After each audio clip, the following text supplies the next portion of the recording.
Sústružnícka profesia není taká namáhavá, jak musí človek dávať pozor a musí poznať. Hlavná vec poznať výkresy a čítať to výkresy, aby neurobil nejaký zmetok.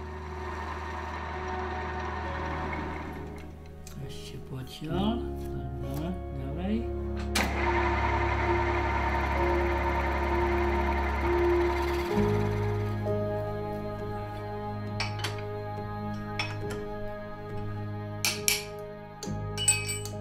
Tak kondičku treba, lebo 7 hodín denne robiť na sústruhu a najhoršie, keď sa robia veľké série, ten istý obrobok, treba z 50 kusov alebo 100, to už je troška na nervy.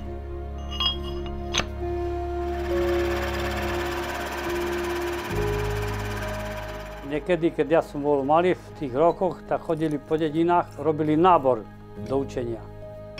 Treba z deviatáci, keď vychodia zo školy, tak by mali zobrať školstvo, postarať o to, aby chodili na exkurziu do tých, kde sú obrábacie stroje, jak sa to robí, aby tí mladí ľudia videli, že čo všetko to obnáša a jaká je to pekná robota. Ja dúfam, že Pán Boh ma aj k tomu doviedol, že som sa stal sústružníkom.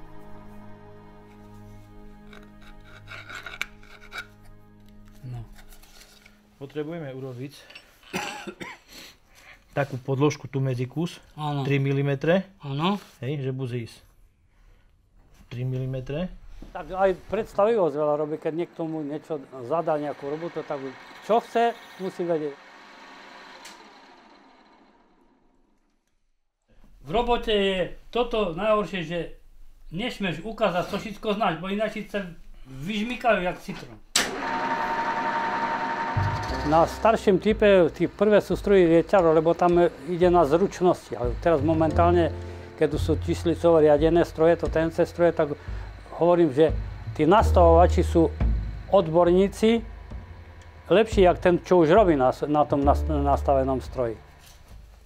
Keby náhodou zle bol, ale malo by to byť. To je rozhodujúce toto sedlo a gumička. Áno, áno, aby tam vešla. Ja nemôžem sedieť na zadku, stále niečo robím.